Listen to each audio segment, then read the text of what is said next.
Sa kasalukuyan, aktibo ang paghuhukay ng tunnel at patuloy ang pangkalahatang construction para sa mga istasyon ng Anonas at Camp Aguinaldo ng Metro Manila Subway Project, MMSP.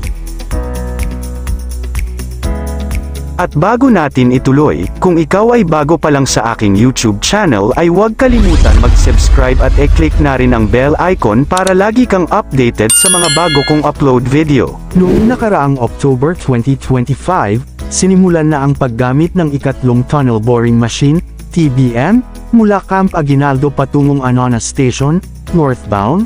Inaasahang matatapos ang 1.2 kilometrong bahagi ng tunnel sa loob ng 6 na buwan.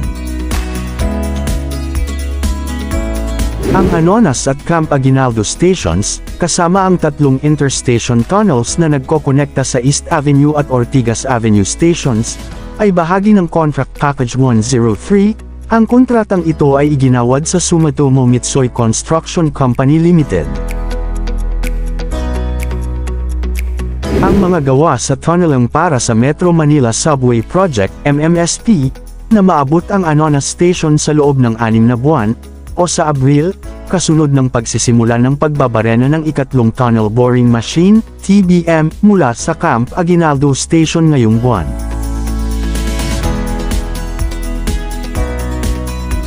Ang isang tunneling ay may bilis ng 9 na metro bawat araw. Ang makina ay inaasahang makumplito ang ruta nito mula sa Camp Aguinaldo hanggang Anonas sa loob ng panahong iyon. Dalawang iba pang mga TBM ang naghukay ng higit sa 1,000 metro sa pagitan ng mga istasyon ng Camp Aguinaldo at Ortigas. Ang mga karagdagang tunnel boring machine ay nangangahulugang mas kaunting oras para makumplito ang mga proyekto. Ang subway ay magpapatuloy. Ang span ng 33 kilometers mula sa Valenzuela City hanggang Pasay City, ang Metro Manila Subway ay magsasama ng 17 mga istasyon at isang 30.34 hektaryang depot sa Valenzuela, which will also house the Philippine Railway Institute.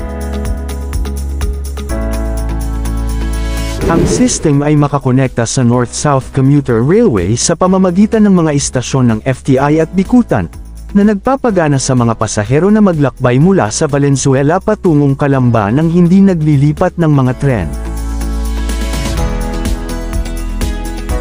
Kapag nakumpleto, ang subway ay inaasahan na mabawasan ang oras ng paglalakbay sa pagitan ng Valenzuela at Pasay mula sa 1 oras at 38 minuto hanggang 45 minuto lamang at maglingkod sa paligid ng 519,000 mga pasahero araw-araw sa pamamagitan ng 2032.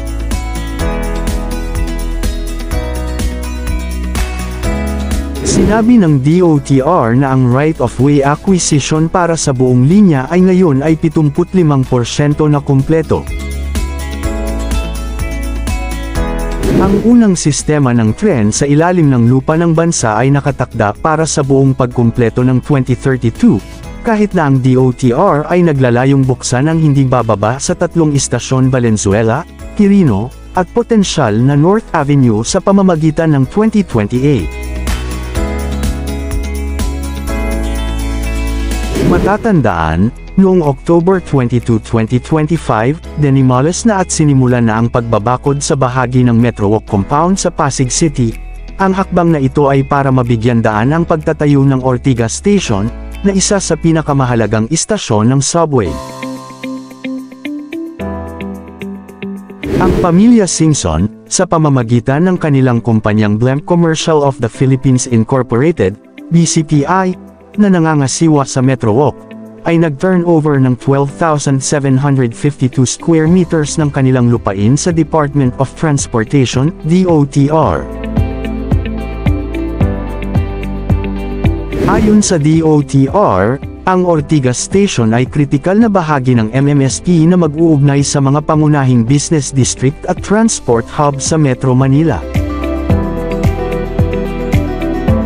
Samantala, ang bahagi naman ng railway ng NSCR, mula Manila hanggang Clark ay may 65% kumpleto noong October 2025. target na operasyon, inaasahang mauunang matapos ang North Leg ng proyekto kaysa sa South Leg. Patuloy ang pag-inspect ng DOTR sa South Leg sa Laguna area, target nilang makumpleto ang row acquisition para sa 9 na istasyon sa katimugang bahagi, kabilang ang Sabinian, Cabuyao, at Santa Rosa, bago matapos ang December 2025. Ang mga bagong tren na gawa ng Japan ay dinisenyo upang tumakbo sa bilis na hanggang 130 km/h kapag operational na. Ang 147 kilometrong linya ay magpapaiksi sa oras ng biyahe mula Clark patungong Calamba, Laguna, sa wala pang 2 oras. Ang buong NSCR system ay inaasahang makakapagserbisyo sa humigit kumulang 800,000 pasahero araw-araw.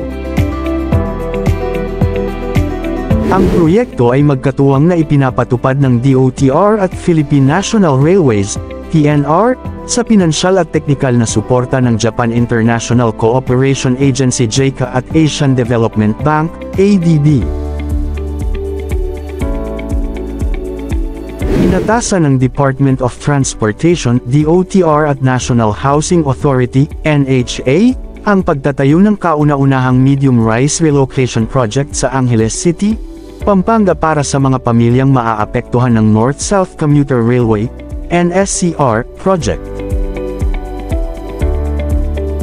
Matatagpuan sa isang 2.6 hektaryang lugar sa Barangay Cutod, Angeles City, binubuo ng 84 na palapag na gusali, 4-story buildings. May kabuuang 74 na unit ang bawat gusali at kayang tumanggap ng 621 pamilya na kasalukuyang naninirahan sa right-of-way, row, ng Philippine National Railways, PNR. Ang bawat complex ay nagkakahalaga ng 1.2 milyon pesos at magkakaroon ng mahahalagang pasilidad tulad ng daycare center, rural health unit, at elementary school. Inaasahang magsisimula ang konstruksyon sa March 2026 at matatapos sa April 2027.